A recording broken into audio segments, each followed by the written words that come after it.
What's happening, everybody? I'm back for my part 2 analysis of the Eruption solo. If you haven't checked out the part 1 video, definitely go check that out first. That covers everything in that A minor section, and we're now going to check out the part when it goes up to D. So let's get started. Right off the bat, it starts with 3 chords, A, G, and D.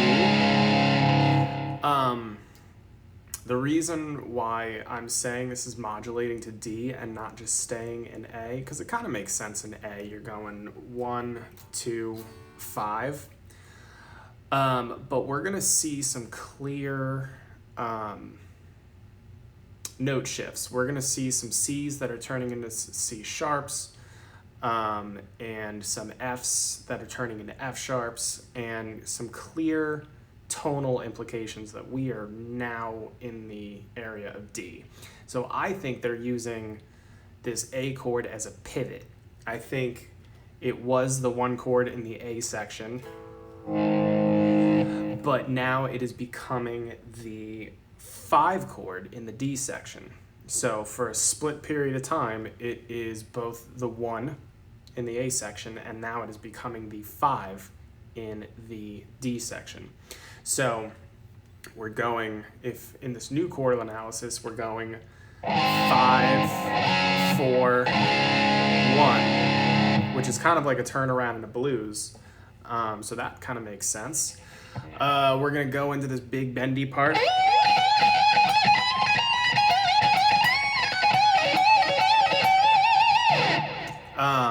And I'm going to break one part down that was super hard for me to figure out. But to start, we're bending this G into an A while suspending and holding an A on the top string. So we have this dissonance that we are resolving by bending that G up into an A.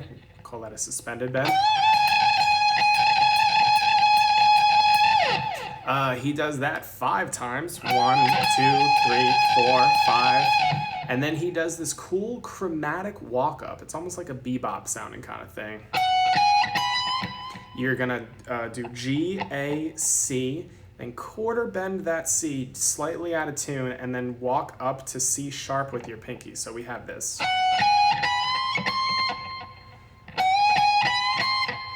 We're gonna jump back to F sharp. Again, not coherent in the key of A, but the 3rd in the key of D. So more evidence that we are in the key of D. After that B, we're gonna go, or I'm sorry, after that F sharp, we're gonna go to a B, and then slide that B directly into a C. Walk down to an A, play an F sharp, which it's debatable whether or not he meant to go to F sharp or meant to go to G, but he bends this F sharp a step and a half, whereas before he was bending the G's by whole steps. So either way, he's shooting for that A note. How he gets there, you know, we can debate whether or not he meant to do it or didn't. But he lands on an F sharp and, you know, wildly bends that F sharp into an A. So far we have the bendy section, the chromatic bebop-y sounding section, and now we're back into the bendy section. So far we have this.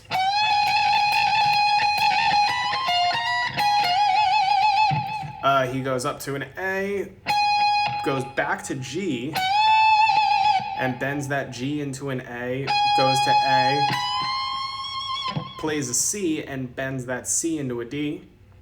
More indicators that we're in the key of D. Pulls off, goes back down, goes back up to A, G into an A, pull off down to an E, and now he's going to do this kind of minor pentatonic sounding, this kind of triplety cliche where he's bending up, 20 on the B, pulling down, pulling off to 17 on the B, and going down to 20 on the G. Again, another D. So he does this a total of 1, 2, 3, 4, 3 times. And then he resolves it by bending up into an A.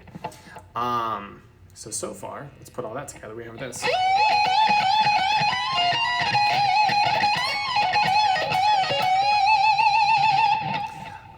And now we're getting into a section which we could debate the theory behind it, but when you look at past EVH solos and stuff, you realize he was a huge fan of symmetrical runs. So not so much like, let me adjust this scalular pattern so that it stays within the key, but hey, I'm gonna go index, middle ring, or index, middle, pinky, all up and down the neck. You know, you see this in like on the one. You know, stuff like that where it's like, it sounds cool, doesn't stay in the key, but still sounds pretty cool. So he's gonna do this symmetrical run where he's gonna go 16, 17, 20 on the B, 16, 17, 20 on the E. So we have, then stretch his index down, keep his middle and his pinky where they were, 14, 17, 20, 14, 17, 20, going from the B to the E. So far we have, pulls off to 17, goes back to 20, down to 17, down to 14, up to 15, up to 17, down to 15, down to 14, all with one pick stroke. So we have,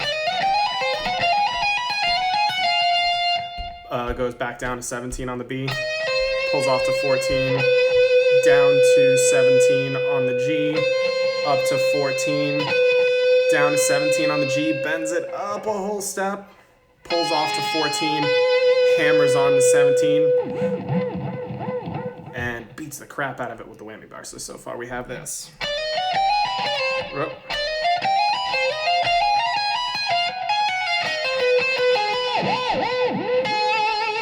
And then after that, pulls off to 14. So once again.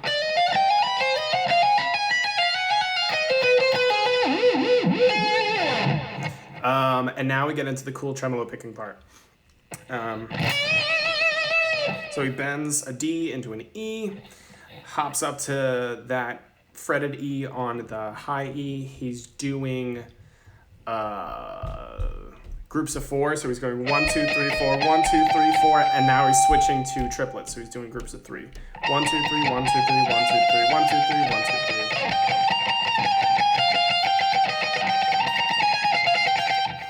If you watch videos of him live, he has this really cool screwdriver technique, which I'm not even going to try to perform because I can't do it. He was the master of it. But he takes his pick, instead of holding it between index and thumb, he holds it between between thumb and middle, and rotates around this imaginary almost line. So when he's playing, he's rotating his wrist like you're screwing in a screwdriver and tremolo picking like this. You have to really finagle with the angle of the string so that you're not bumping into the B, which if you watch enough live footage of him, you know he only does this when he's tremolo picking up and down the high E, because he can really change the angle and play on the edge of his pick, like he's edge picking, and only hit the high E when he does it. I'm just gonna do standard good old tremolo picking. So again, this pattern is 12, 16, 19, 14, 16. Oh, I left out a part. My bad. 12, 16, 19, 17, 14, 16. So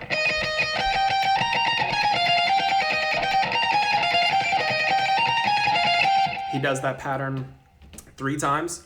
The 4th time he begins to ascend. And now it's kind of like a 2 down, 1 up pattern. So he's going from 14 to 16, 12 to 14, 10 to 12. And while he's doing it, he's leaving his index finger note fretted. So you get a little of that slide.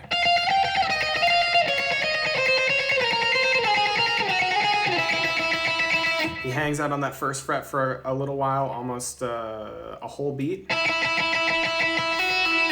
Does a 1, 3, 1 open pull off.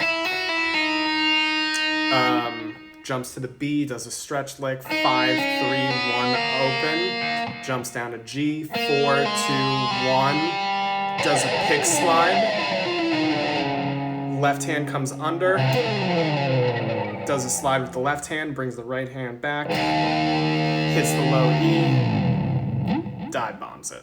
So far, let's recap everything that we have. So we have A, G, D, bendy section,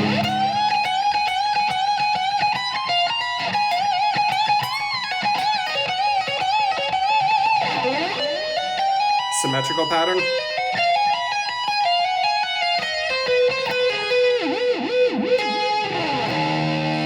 transitions into the tremolo picking part,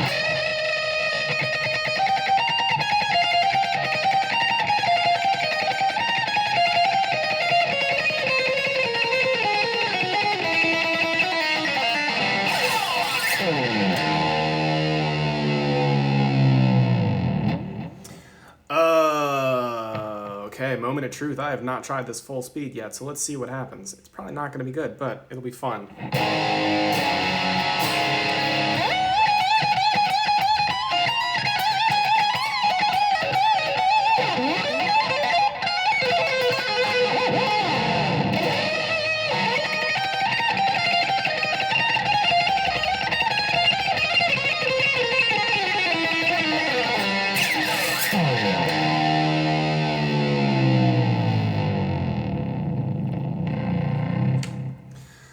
So there you have it. Again, not perfect. I'm still learning it. I'm still kind of getting it under my fingers and still working on it with a couple students. But I've learned a lot. I've also seen some growth in some of these techniques, some of this legato stuff. You know, it's really stretching my comfort zones and forcing me out of that. So it's fun. So stay tuned. In a couple days, I'll probably have part 3 out, and you know, we'll go from there. Also, shameless plug, check out my band, Tickle Me Emo. We're on Facebook, social media, all that stuffs. So go check us out, shoot us a like, and if the pandemic ever dies down, you'll see us at a live show. So take it easy, folks.